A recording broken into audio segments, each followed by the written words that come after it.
በስመ አብ ወወልድ ወመንፈስ ቅዱስ አሐዱ አምላክ አማስሩ ወሰዱሱ ለየካቲት በዛቲ ዕለት አይረፍ። ቅዱስ ኤፍሬም መታሰቢያው ነው። በረከቱ ጋራት ነው።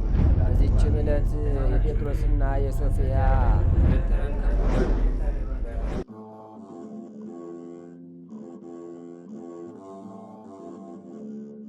በስመ አብ ወወልድ ወመንፈስ ቅዱስ አሐዱ አምላክ ሐሙሱ ለሰኔ በዛቲ ዕለት አይረፈ አብ ያዕቆብ ምስራቃዊ ተአማኒ ወመስተጋድል። አንድ አምላክ በሆነ በአብ በወልድ በመንፈስ ቅዱስ ስም ሰኔ 5 በዚች ቀን ታማኝና ተጋዳይ የሆነ ምስራቃዊው አባት ያዕቆብ አረፈ።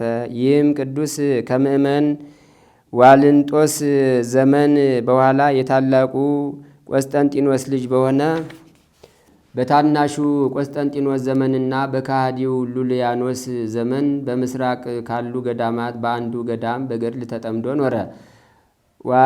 ዋልንጦስ ከተገደለ በኋላም በእርሱ ፈንታ ወንድሙ ነገሰ። እርሱም አርዮሳዊ ነበር። የጣዖት ቤታቸውንም እስኪ ከፍቱ ሃይማኖታቸው የቀናውን የምእመናንን አብያተ ክርስቲያናትንም እንዲዘጉ አርዮሳውያንን አዘዛቸው። ወደ ከፋችና ወደ ተበላሸች ሃይማኖታቸው ምእመናን በግዳጅ እስኪገቡ ድረስ እንዲሁ አደረጉ። ይህም የንጉሡ ትእዛዝ በሚገዛው አገር ሁሉ ደረሰ። ይህ አባ ያዕቆብም ይህን በሰማ ጊዜ በመንፈስ ቅዱስ ፍቅር እሳትነት ልቡ ነደደ። ያን ጊዜም ተነስቶ ወደ ቁስጥንጥንያ ሄደ።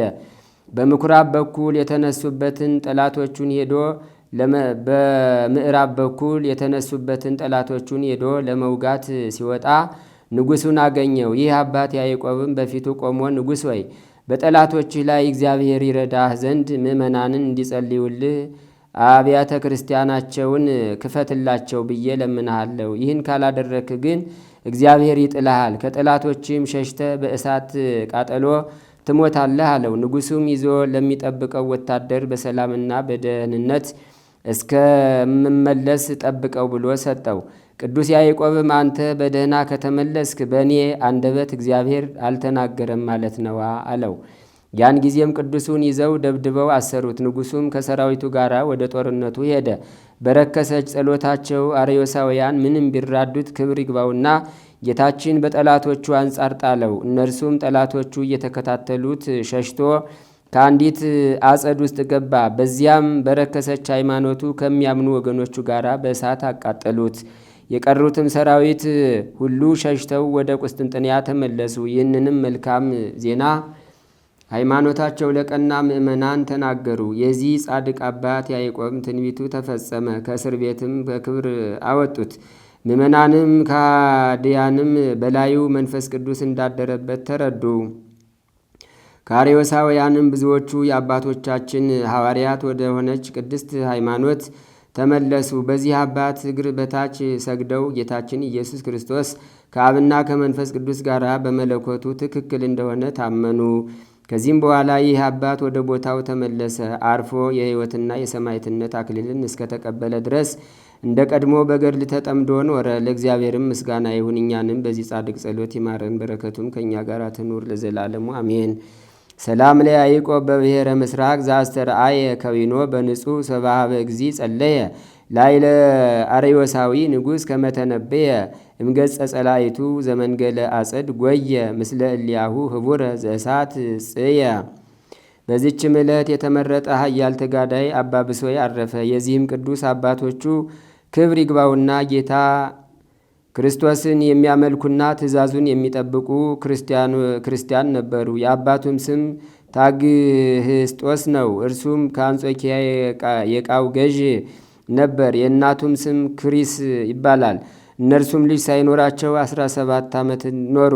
ስለዚህም እጅግ እያዘኑ ክብር ይግባውና ወደ ጌታችን ይለምኑ ነበር። ከሌሊቶችም በአንዲቱ ለታግህስጦስ ብርሃን የለበሰ ሰው ተገልጦለት እንዲህ አለው።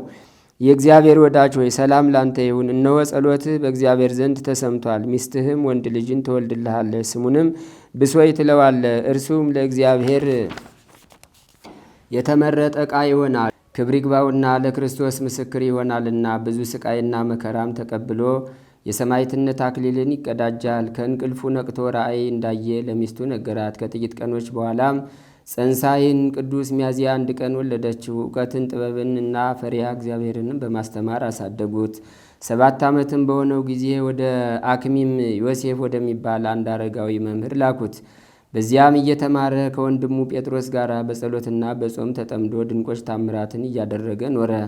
ከዚህ በኋላም 27 ዓመት በሆነው ጊዜ የስዒድ መኮንን ወዳለበት ወደ ቃው ከተማ መጣ። እርሱም ክርስቲያኖችን እያሳደደ ከእርሳቸው ይገድል ነበር። ያን ጊዜም ክፉዎች ሰዎች ወደ መኮንኑ መጥተው ለቃልህ የማይታዘዝና ለአማልክት መስገድንም እምቢ የሚሉ 2 ዲያቆናት አሉ ብለው እኒህ የከበሩ አባ ብሶይንና አባ ጴጥሮስን ከሰሷቸው። በዚያን ጊዜም እንዲያቀርቧቸው አዘዘና አቅርበው በፊቱ አቆማቸው። ስለ ስራቸው መረመራቸው። ክርስቲያን እንደሆኑም ከቃላቸው ሰምቶ እንዲያስሯቸው አዘዘ። ከ3 ወር በኋላም የእግዚአብሔር መልአክ ተገልጦላቸው እኔ የምስራች የምናገር ገብርኤል ረዳችሁና ነግራችሁ ዘንድ ወደ እናንተ እግዚአብሔር ላከኝ። ስም አጠራራችሁና መታሰቢያችሁ ለዘላለም ይኖር ዘንድ አለውና አላቸው። አንተም ወዳጄ ብሶይ ታላቅ ተጋድሎ አንተን ይጠብቀሃል። ወደ እስክንድሪያ ከተማ ሊሰዱህ አላቸው። ከዚያም ወደ አንጾኪያ ወስደውህ በዚያ የምስክርነትን ገድል ይፈጸማል። ከዚህ በኋላም መኮንኑ ከወህኒ ቤት አውጥቶ ለጣዖት እንዲሰግድ አስገደደው። እምቢ ባለውም ጊዜ ከባላ ላይ አውጥተው በግንድ ውስጥ እጅግ እንዲጨምቁት ወታደሮች አዘዘ። በዚያም ጊዜም የመላእክት አለቃ ቅዱስ ገብርኤል ወረደ። ግንዱን ሰብሮ ቅዱስ ብሶይን በመዳሰስ አዳነው። ከዚያም ወደ ወህኒ ቤት ጨመሩት።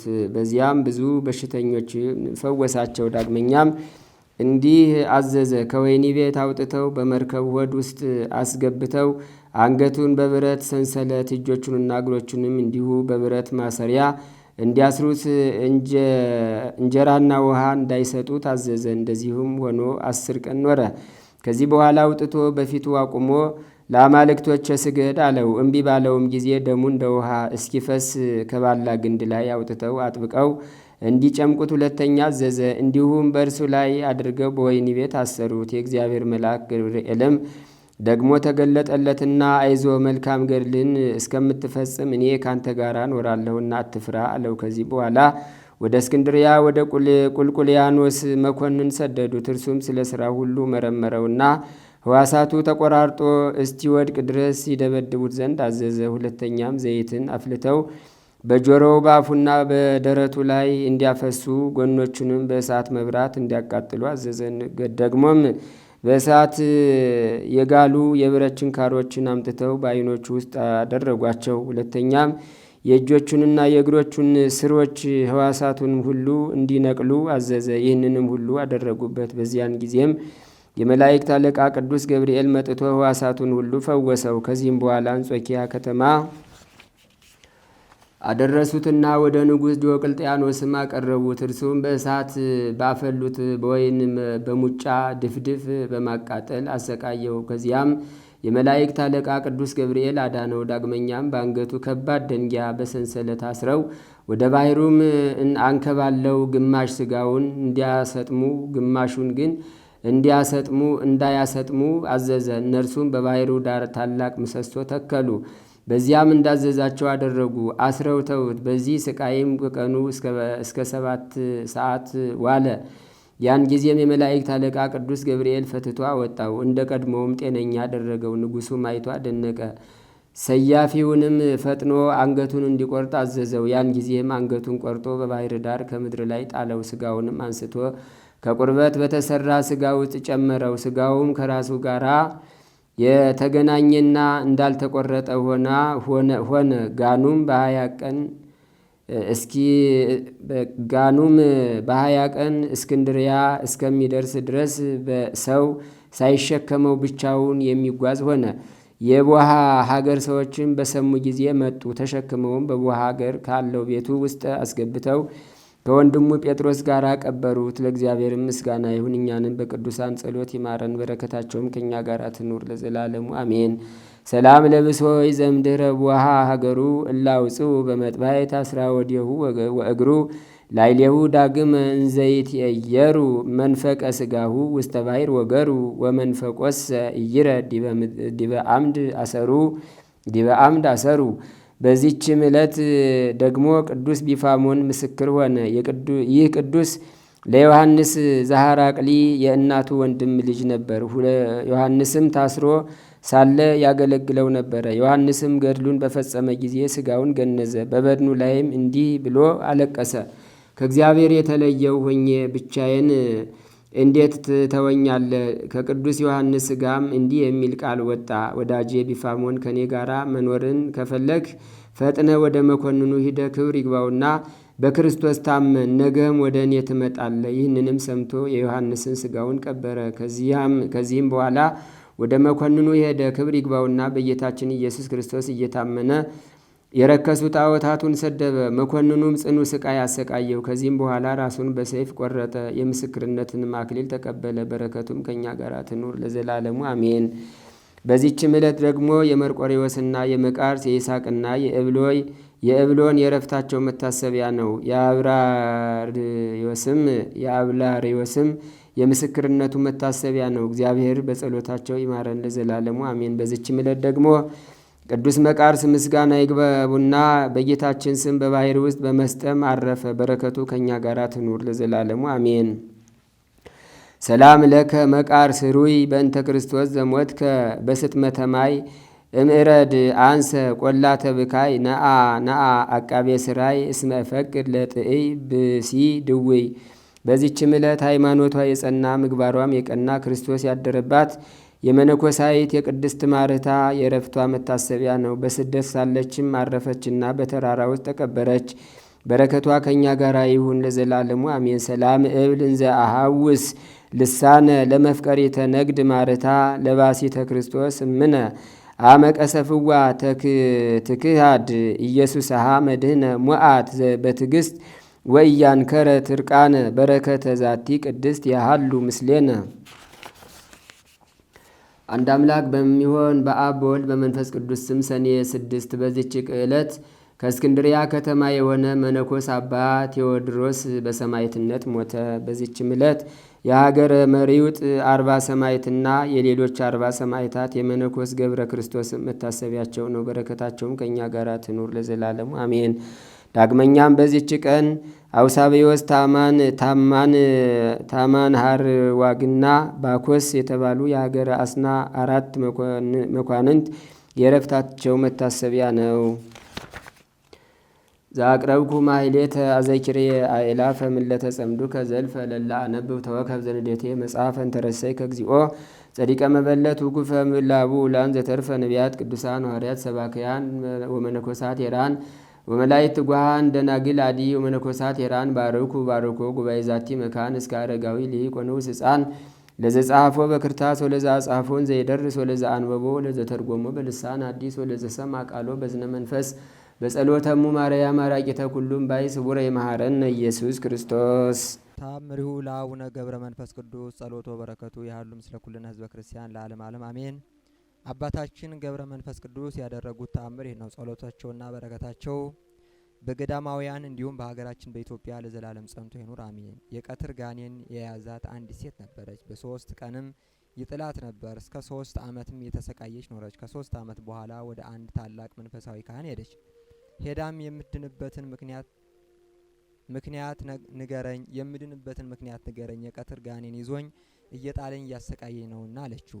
ያም ታላቅ ካህን እኔ ያለ እግዚአብሔር ፈቃድ ጋኔን ማውጣት አይቻለኝም፣ ነገር ግን ድንቅ ተአምር የሚያደርግ የአባታችን የገብረ መንፈስ ቅዱስን መታሰቢያ ዝክር አድርጊ፣ እርሱ ያድንሻል፣ ይኸውም በዓሉም በወር በገባ በ5 ቀን ነው ብሎ መከራት።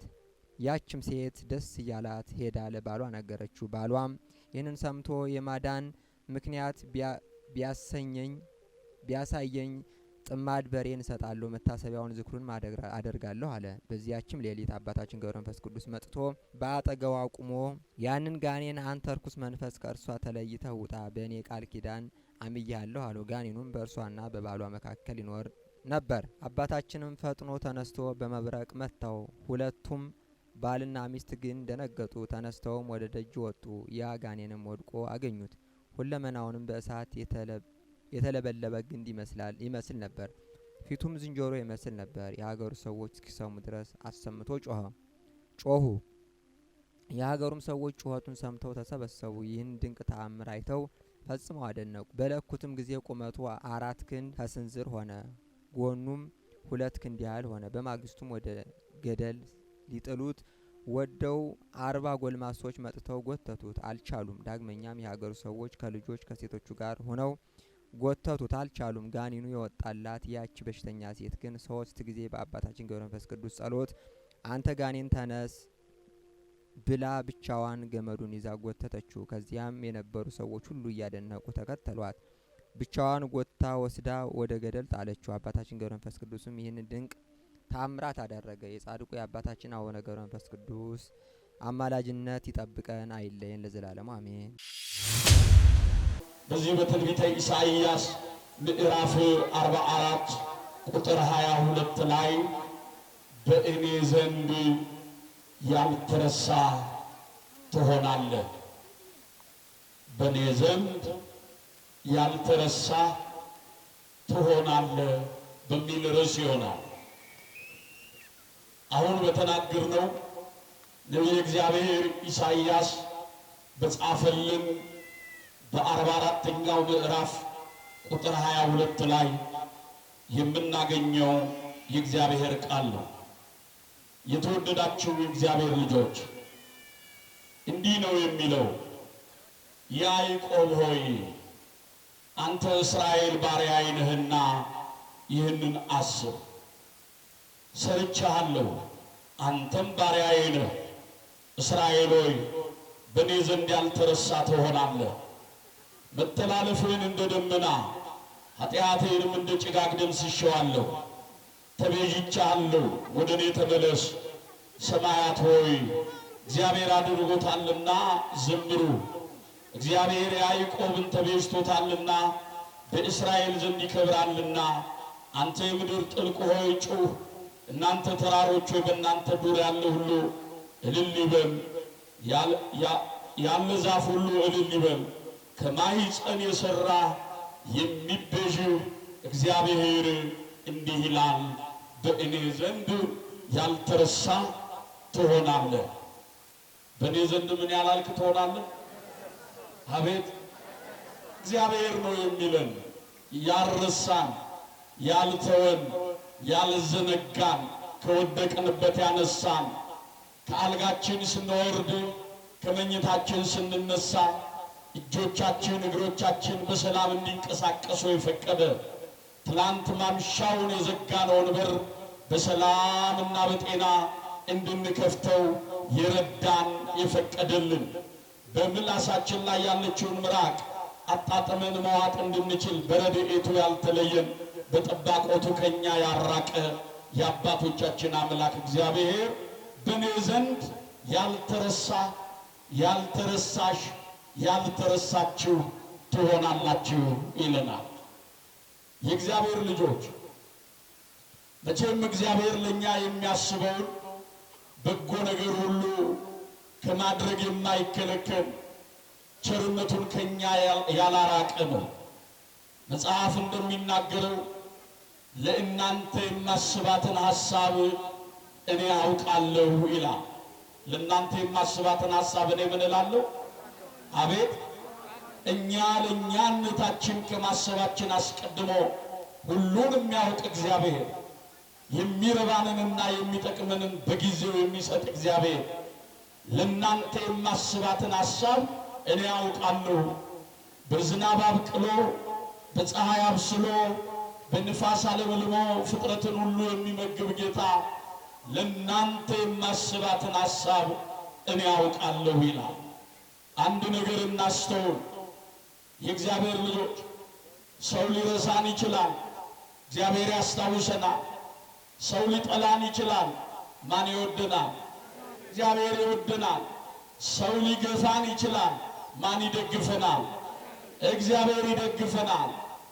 ለዚህ ነው በሰዎች ያለውን ሐሳብ ሲነግረን ነቢየ እግዚአብሔር ቅዱስ ዳዊት በመዝሙር 32 31 ቁጥር 12 ላይ እንደ ሞተ ሰው ከልብ ተረሳሁ ይላል። ምን እንዳለ ሰው? ከቃሉ ጋር ናችሁ? እንደ ሞተ ሰው ከልብ ተረሳሁ አለ። ሰው ቢረሳ የማይረሳ እግዚአብሔር ብቻ ነው። ሰው ቢጥል የሚያነሳን እግዚአብሔር ብቻ ነው። ሰው ቢጠላን የሚወደን እግዚአብሔር ብቻ ነው። ሰው ቢገፋን የሚደግፈን እግዚአብሔር ብቻ ነው። ለዚህ ነው እንዲህ ይላል፣ እግዚአብሔር እኛን እንደማይረሳ እግዚአብሔር እኛን እንደማይተውን መጽሐፍ ይነግረናል። ይሄ ብቻ አይደለም። ዛሬ እኛንን እንጂ እግዚአብሔርን የረሳ ነው። እግዚአብሔር እኛን ረስቶን አያውቅም። እውነት ሐሰት? እኛንን እግዚአብሔርን የተው ነው። እኛንን እግዚአብሔርን የረሳ ነው። እግዚአብሔር ረስቶናል እንላለን እንጂ እኛንን እግዚአብሔርን የረሳ ነው። እንዲህ ተብሎ ነው የተጻፈው ትንቢተ ኤርምያስ ምዕራፍ 2 ቁጥር 32 ላይ ቆንጆ ሴት ጌጧን ሙሽራይቱስ መዋቢያዋን ትረሳ ዘንድ ትችላለችን ይላል። ቆንጆ ሴት ጌጧን ሙሽራይቱስ መዋቢያዋን ትረሳ ዘንድ ትችላለችን? ሕዝቤ ግን ይልና ላልተቆጠረ ወራት እኔን ረስቶኛል። ላልተቆጠረ ዘመን እኔን ረስቶኛል፣ ከኔ ርቋል። በከንፈሩ ያመልከኛል፣ በልቡ ከኔ ሸፍቷል። እንደውም በዚህ በትንቢተ ኢሳይያስ ምዕራፍ 55 ላይ ሰማይ ከምድር ከፍ እንደሚል ሐሳቤ ከሐሳባችሁ መንገዴም ከመንገዳችሁ እንዲህ የራቀ ነው። ሐሳቤ ከሐሳባችሁ መንገዴም ከመንገዳችሁ እንዲሁ የራቀ ነው። የእግዚአብሔር ልጆች ቆንጆ ሴት መዋቢያዋ ሙሽራይቱስ ዝርግፍ ጌጧን ትረሳ ዘንድ ትችላለችን? ሕዝቤ ግን ላልተቆጠረ ወራት እኔን ረስቶኛል አለ። እንደውም ወደ ኋላ መለስ ብለን ስናይ ኦሪት ዘዳግም ምዕራፍ 8 ቁጥር 32 ላይ የፈጠረህን አምላክህን የወለደህንም እግዚአብሔርን ረሳኸው አለ። የፈጠረህን አምላክህን የወለደህን እግዚአብሔርን ረሳኸው። በመከራ የወለደን፣ በጭንቅ የወለደን፣ በዳግም ልደት የወለደን፣ ከመከራ ያዳነን፣ ስለኛ ዋጋ የከፈለልን፣ በእርጥቡ መስቀል ላይ ተቸንክሮ ሥጋውን ቆርሶ ደሙን አፍሶ እንካችሁ ብሉ ጠጡ ብሎ የሰጠን የፈጠረህን አምላክህን የወለደህንም እግዚአብሔርን ረሳኸው አለ። መጽሐፍ ይሄን ብቻ አይደለም። የእግዚአብሔር ልጆች እናስተውል። ታስታውሱ እንደሆነ እስራኤል ዘሥጋ ከ470 ዘመን ግዞት በኋላ ነፃ ወጥተው ባሕረ ኤርትራን እንደ ግድግዳ አቁሞ በደረቅ ምድር ላይ አሻግሮ ከሚከተላቸው ዓለት ላይ ውሃ ፍልቆ ከሰማይ መና እያዘነመ ይመግባቸው ነበረ። ታስታውሱ እንደሆነ ያ 470 ዘመን ሙሉ ያለቀሱት እንባ ከፊታቸው ባሕር ሆኖ ጠበቃቸው። ከአሕዛብ አገር ወጥተዋልና ወደ ተቀደሰችው ምድር አቅንተዋልና እግዚአብሔር በገዛ እንባቸው አጥምቆ አሳለፋቸው። ያ እንባቸው ጠላታቸውን ፈርዖንን ከነሰራዊቱ አሰጠመው። ባሕር ከፍሎ ያሻገራቸውን ጌታ ከሰማይ መና ዝንቦ የመገባቸውን አምላክ በደረቅ ምድር ላይ በቀስታ የመራቸውን ንጉሥ ተርበው ሲበሉ ተጠምተው ሲጠጡ እግዚአብሔር ይህንን ታምራት እንዳደረገ ተመለከቱ። ነቢየ እግዚአብሔር ቅዱስ ዳዊት በመዝሙር 105 ቁጥር 12 ላይ እንዲህ ይላል፣ ሕዝቡም እግዚአብሔር በደረቅ ምድር ላይ ካሻገራቸው በኋላ የሙሴይት ማርያም ከበሮን አንስታ ዘመረች። እግዚአብሔር ስላደረገው ነገር ሁሉ አመሰገነች። እርሷ ብቻ አይደለም አብረዋትም ያሉ ዘመሩ፣ አመሰገኑ ይልና ወዲያው ይህንን ያደረገውን ጌታ ረሱታል። እየሰማችሁ ነው? እየሰማችሁ ነው? ወዲያው ይህንን ያደረገውን ድንቅ ታምራት የሰራውን አምላክ ምን አሉት? ረሱት። መሻገራቸውን ረሱት። ተርበው ሳለ መብላታቸውን ረሱት። ተጠምተው ሳለ ከጠማቸው እንደረኩ ረሱት። ይህንን ያደረገውን ጌታ ዘነጉት፣ ረሱት። እግዚአብሔርን መርሳት ስለሚያስከፍለው ዋጋ ታላቁ የእግዚአብሔር ሰው እግዚአብሔር ወዳጄ የሚለው በጽድቁ በትዕግስቱ ለሁሉ ምሳሌ የሆነው ኢዮብ እንዲህ ይለናል። መጽሐፈ ኢዮብ ምዕራፍ 8 ቁጥር 13 ላይ እንዲህ ይለናል። የእግዚአብሔር ልጆች እግዚአብሔርን መርሳት ስለሚያስከፍለው ዋጋ እግዚአብሔርን በመርሳት ስለሚያስከፍለው ውድቀት ሲናገር እንዲህ ይላል። በውኑ ደንገል ረግረግ ውሃ በሌለበት ስፍራ ሊበቅል ይችላልን? ይላል። ከቃሉ ጋር ናችሁ? ደንገል ታውቃላችሁ? በትልልቅ ሐይቅ ዳርቻ የሚበቅል ቄጤማ የሚመስል ግን ፊዚካሊ ከቄጤማ ወፈር ይላል። ሰፊ አገልግሎት አለው። ትልቅ ጥቅም አለው። በሐይቅ ዳርቻ የሚበቅል ነው። በጣና ሐይቅ፣ በዝዋይ ሐይቅ፣ በወንጭ ሐይቅ አካባቢ ዳርቻውን ስትመለከቱ ይሄ ደንገል የተባለ በዛ ስፍራ ላይ ረግረግ በሆነ አካባቢ ላይ የሚበቅል ነው። በውኑ ደንገል ረግረግ ውሃ በሌለበት ስፍራ ሊበቅል ይችላልን? አለ። እንዳልኳችሁ ከደንገል የሚሰሩ ታንኳዎች አሉ። ከፍ ሲሉ 2 ሰው ይይዛል፣ አሊያም ደግሞ 1 ሰው ይይዛል። ከሐይቅ ዳርቻ ወደ ሐይቅ ዳርቻ ይመላለሱበታል። ይሄ ከደንገል የሚሰራ ታንኳ የእግዚአብሔር ልጆች ከ7 እስከ 9 ኪሎ ድረስ መጫን ይችላል። 10 እና 12 ቀን ብቻ ይገለገሉበታል። ከደንገል የሚሰራ ታንኳ ነው። ከዛ በላይ ሲሆን ከአቅሙ በላይ ሲጫን ውሃ ይስብና ወደ ውስጥ ይሰጥማል፣ አደጋ ያደርሳል። ይሄ ደንገል የሚኖረው ረግረግ ውሃ ባለበት ስፍራ ነው። እንደው እዛ ኦሪት ዘጸአት ምዕራፍ 3 ላይ የሙሴ እናት ሙሴን ከደንገል ሳጥን አዘጋጅታ ውጭና ውስጡን በቅጥር አለቅልቃ ሙሴን በደንገል ሳጥን ባዘጋጀችው ውስጥ አኑራ እግዚአብሔር ይሁን ብላ በባህር እንደሰደደችው መጽሐፍ ይነግረናል። እና ይሄ ደንገል የሚበቅለው ረግረግ ውሃ ባለበት ስፍራ ነው። በውኑ ደንገል ረግረግ ውሃ በሌለበት ስፍራ ሊበቅል ይችላልን? አለና አዎ ድንገት ሊበቅል ይችላል። ድንገት ምን ሊል ይችላል? ድንገት በክስተት ሊበቅል ይችላል አለና ነገር ግን ከእጽዋት ሁሉ ቀድሞ ይደርቃል። ከምን ሁሉ ቀድሞ ይደርቃል?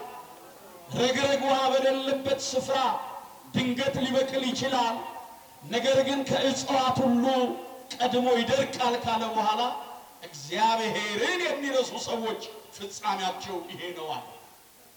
እየሰማችሁ ነው? እግዚአብሔርን የሚረሱ ሰዎች መጨረሻቸው እንዲህ ነው አለ። ስለዚህ ዛሬ ላለንበት ክፍለ ዘመን በየምዕራፉ ዋጋ የምንከፍለው በኮዳ ውስጥ እንዳለ በሶ የምንበጠበጠው አግኝተን በረከትን ያጣነው በሕይወታችን ሁሉ ምሬት የገጠመን ተመስገን የሚለው ቃል ከአንደበታችን የጠፋው ጥያቄያችን ወዲያው መልስ ያጣው የጾማችን ብዛት እንጂ ስሬት ያጣንበት ቋጠሯችን ለመፈታቱ የእግዚአብሔር ልጆች ብዙዎች እርግጠኛ ያልሆንበት ምክንያቱ ምንድነው ካልን አንድና አንድ ነው። እኛንን እግዚአብሔርን የረሳ ነው። እግዚአብሔርን ስለተውነው ነው እንጂ እሱ አልተውንም። እግዚአብሔር እንዳልተውን የምናውቀው ዛሬ ትላንትና አይደለም፣ ዛሬም ነገ አይሆንም። ትላንትናን አሳልፎ ዛሬ ላይ ያደረሰን ማን ነው? ጨለማውን በብርሃን የተካ ማን ነው? እግሮቻችንን ከመሰናክል የጠበቀ ማን ነው? በቤተ መቅደሱ ያኖረን ማን ነው? የጠራን ማን ነው? የደገፈን ማን ነው? በምላሳችን ላይ ያለችውን መራቅ አጣጥመን መዋጥ እንድንችል የፈቀደና የወደደ እግዚአብሔር ነው። እግዚአብሔር እንዳረሳንማ ይሄው በፍጥረቱ ለፍጥረቱ እግዚአብሔር መሰከረ። ክብርና ምስጋና ለስሙ ይሁን። እንዲህ ተብሎ ተጽፏል። እግዚአብሔር እኛን እንዳልተወን፣ እግዚአብሔር እኛን እንደማይዘነጋን፣ አልረሳችሁም አልተዋችሁም ያለ ጌታ ለቃሉ የታመነ እንደሆነ ሲነግረን እንዲህ ይለናል። በትንቢተ ኢሳይያስ ምዕራፍ 49 ቁጥር 14 ላይ ጽዮን ግን እግዚአብሔር ረስቶኛል አለች። ጽዮን ግን ማን ረስቶኛል? ጌታ ረስቶኛል ትላለች። በእውነት ሴት ከማኅፀኗ የወጣውን የተወለደውን ልጇን ትረሳ ዘንድ ትችላለችን? ይላል። እናቶች ልጆቻችሁን ትረሳላችሁ? ንገሩኝ እንጂ። ኧረ በማርያም ትረሳላችሁ? አዎ፣ በጭንቅ የወለደችውን ልጇን እናት አትረሳ። 9 ወር ከ5 ቀን በማኅፀን የተሸከመችው፣ በጭንቅ ወልዳ 4 ዓመት በጀርባዋ ያዘለችው፣ ተርባ ያበላችው፣ ተጠምታ ያጠጣችው ልጇን እናት አትረሳ። ይሄ ልጇ አድጎ ወንጀለኛ ቢሆን፣ ቀማኛ ቢሆን፣ ሽፍታ ቢሆን ይሄ ልጇ ለእናቱ ምኗ ነው? ልጇ ነው። ቆርጣ አትጥለው። ልጅ አይደለም ብላ አትክደው። ምንም ቢሆን ልጇ ነው። ኃጢአተኛም ቢሆን ልጇ ነው። ቀማኛም ቢሆን ልጇ ነው። ሽፍታም ቢሆን ልጇ ነው። የእግዚአብሔር ልጆች ምንም ብንሆን የእግዚአብሔር ልጆቹ ነን። የእግዚአብሔር ምኖቹ ነን። በበደል ብንመላለስ በትዕግስት የሚጠብቀን፣ ኃጢአት ብንሰራ ንስሐ ያዘጋጀልን፣ በነፍሳችን ብንራብ ሥጋውን ቆርሶ የሰጠን፣ ነፍሳችን ብትጠማ ደሙን ቀርቶ እንካችሁ ያለ ዋጋ ብሉ ጠጡ ብሎ የሰጠን፣ በምንም በደል ውስጥ ብንመላለስ ትላንትናን አሳልፎ ዛሬ ላይ ያደረሰን እርሱ እግዚአብሔር አባታችንም አምላካችንም ነው። ክብርና ምስጋና ለስሙ ይሁን። እንዲህ ተብሎ ነው የተጻፈው። ሐዋርያው ቅዱስ ጳውሎስ ለቆሮንቶስ ክርስቲያኖች ሲጽፍ በዚህ በሁለተኛ ቆሮንቶስ ምዕራፍ 6 ቁጥር 36 ላይ እርሱ የሰማይ አባታችን አምላካችን እግዚአብሔር ነው አለ። እርሱ የሰማይ አባታችን አምላካችን እግዚአብሔር ነው።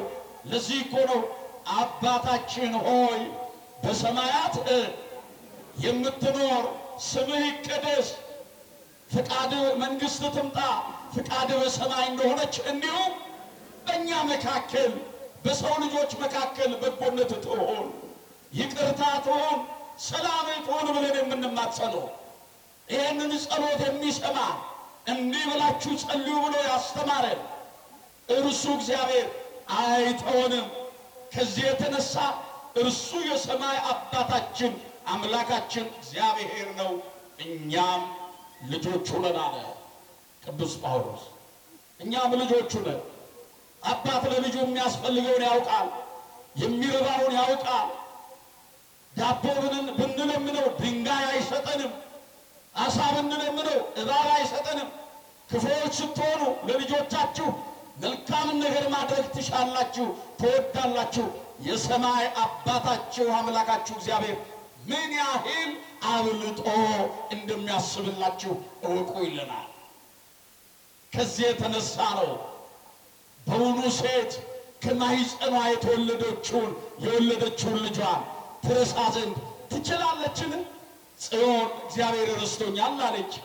በውኑ ሴት ከማኅፀኗ የወጣውን ልጇን ትረሳ ዘንድ ትችላለችን? ይላል። እውነት እላችኋለሁ እኔ ለዘላለም አረሳችሁ ይለናል። ክብርና ምስጋና ለስሙ ይሁን። እኔ ለዘላለም ምን አልላችሁ? አንድ ነገር ልበልና ሐሳቤን ልጠቅልል። የእግዚአብሔር ልጆች፣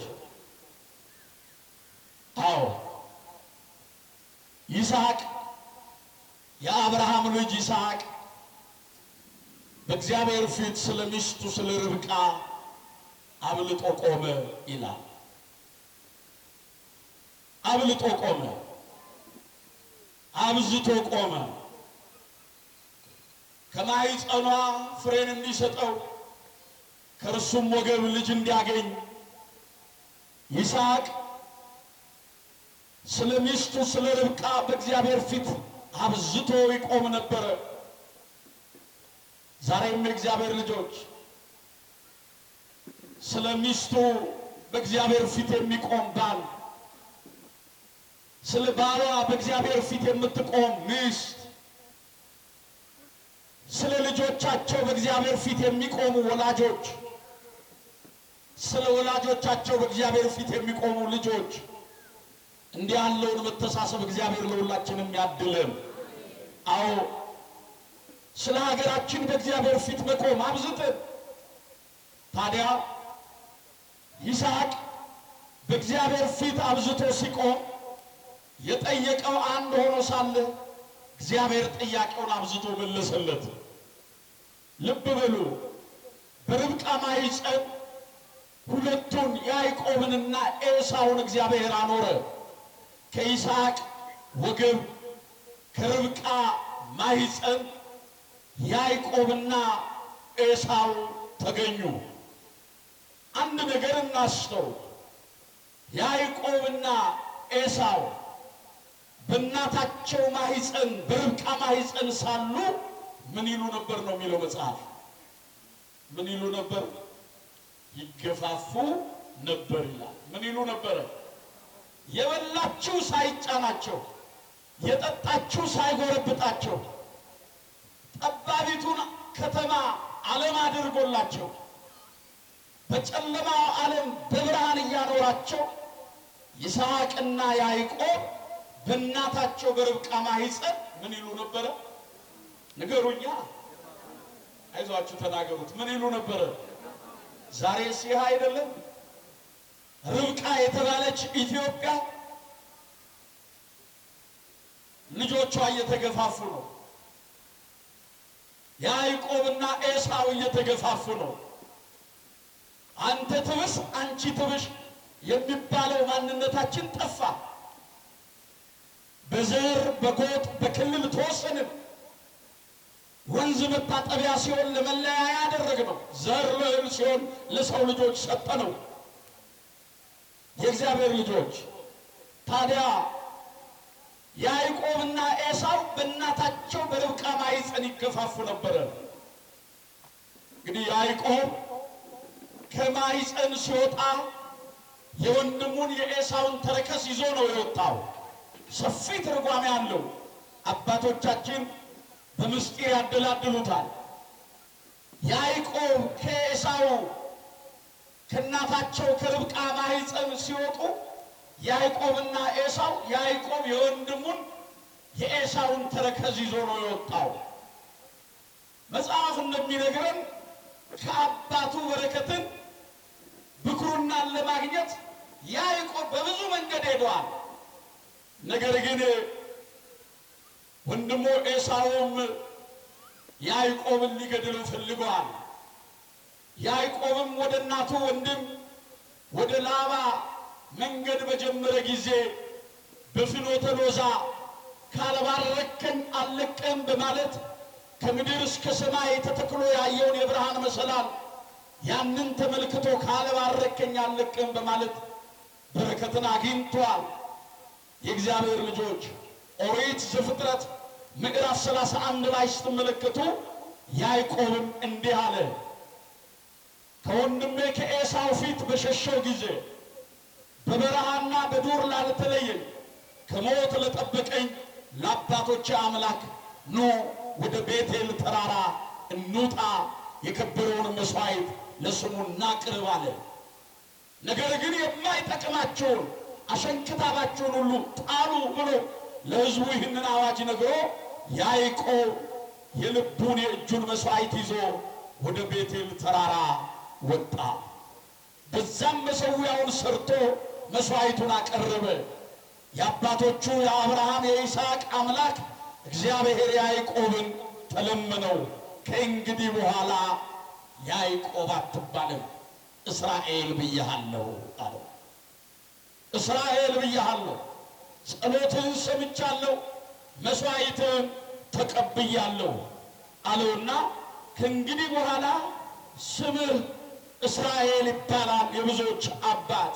ለዚህ ነው እስራኤል ሆይ ይህንንም አስብ፣ በእኔ ዘንድ ያልተረሳ ትሆናለህ፣ መተላለፍን እንደ ደመና ደምስሼዋለሁ አለው። የእግዚአብሔር ልጆች በተራራው ላይ ስምን የቀየረ፣ በተራራው ላይ ከኃጢአት ሸክም የሚያሳርፍ፣ በተራራው ላይ ጸሎታችንን ሊሰማ፣ ቋጠሯችንን ሊፈታ፣ እንቆቅልሻችንን ሊተረጉም የታመነው አምላክ ዛሬም ተራራ በተባለች ቤተ ክርስቲያን ስንጠራው ይሰማናል፣ ልመናችንን ያደምጠናል፣ መስዋዕታችንን ይቀበለናል። ከሱ የሆነውን ዘላለማዊ ይቅርታውን ለሁላችንም ይሰጠናል። በይቅርታው ይቅር እንዲለን፣ በቸርነቱ እንዲለመነን፣ በእኔ ዘንድ ያልተረሳ ትሆናለህ ብሎ እንደተናገረው አምላካችን እግዚአብሔር ዛሬም በበጎነቱ እንዲያስበን ቅዱስ ፈቃዱ ይሆንልን። የመከረን ያስተማረን የአባቶቻችን አምላክ እግዚአብሔር ስሙ ይክበር ይመስገን። በእኔ ዘንድ ያልተረሳ ትሆናለህ። ከቅዱሳን ረድኤት በረከት ያሳትፈን። የአባቶቻችን የቅዱሳን በረከታቸው ትርዳን ትጠብቀን። በስራችን ሁሉ የእግዚአብሔር ቸርነት አይለየን። ሀገራችንን በጽኑ ሰላም ይጠብቅልን፣ ሕዝቡን ከሕዝብ ያስማማልን። በዓለም የተበተኑትን ሕዝበ ክርስቲያን ወገኖቻችን በቸርነት ጠብቅልን። አቡነ ዘበሰማያት ይትቀደስ ስምከ ትምጻእ መንግሥትከ ወይኩን ፈቃድከ በከመ በሰማይ ከማሁ በምድር ሲሳየነ ዘለለ ዕለትነ ሀበነ ዮም ህድግ ለነ አበሳነ ወጌጋየነ ከመ ንሕነኒ ንህድግ ለዘአበሰለነ የታበአነ እግዚኦ ውስተ መንሱት አላ አድኅነነ ወባልሐነም ኩሉ እኩይ እስመ ዚአከ ይእቲ መንግሥት ኃይል ወስብሐት ለዓለመ ዓለም። በሰላመ ቅዱስ ገብርኤል መልአክ ወእግዝእትየ ማርያም ሰላም ለኪ ድንግል በህሊናኪ ወድንግል በሥጋኪ እመ እግዚአብሔር ጸባኦት ሰላም ለኪ ብሩክት አንቲ እምአንስት ወብሩክ ፍሬ ከርስኪ ተፈሥሒ ፍሥሕት ምልዕተ ጸጋ እግዚአብሔር ምስሌኪ ሰአሊ ወጸልይ ምህረታ በፍቅር ወልኪ ኢየሱስ ክርስቶስ ከመ ይስራይ ለነ ኃጣውኢነ ተማሂፀነ ብኪ ኦ እግዚእ ኢየሱስ ክርስቶስ ሠራይ ኃጢአት ስራይ ኃጢአትየ ወኃጢአተ ኩሉ ሕዝብ ከማይሰራ ኃጢአት እግዚአብሔር ይፍታ። ንቁ ሚዲያ ለተመልካቾቹ ከሚያደርሳቸው ዕለታዊ ሳምንታዊና ወርሃዊ ዝግጅቶች መካከል የየዕለቱን ስንክሳር ወርሃዊና ዓመታዊ የቅዱሳን ገላትና ድርሳናትን በኢትዮ ማህበር የዩቲዩብ ቻናል ያቀርባል። የየዕለቱን ስንክሳር ባሉበት ሆነው በማድመጥ እንዲሁም ወርሃዊና ዓመታዊ የቅዱሳንን ዜና ሕይወታቸውን በማድመጥ ከቅዱሳኑ በረከትና ረድኤት እንዲያገኙ ንቁ ሚዲያ የሁል ጊዜ ምኞቱ ነው። በየዕለቱ የሚለቀቁ ዜና ቅዱሳንን ላይክ፣ ሼር እና ሰብስክራይብ በማድረግ አገልግሎቱን ይደግፉ። ንቁ ሚዲያ ርቱ የቤተ ክርስቲያን ልሳን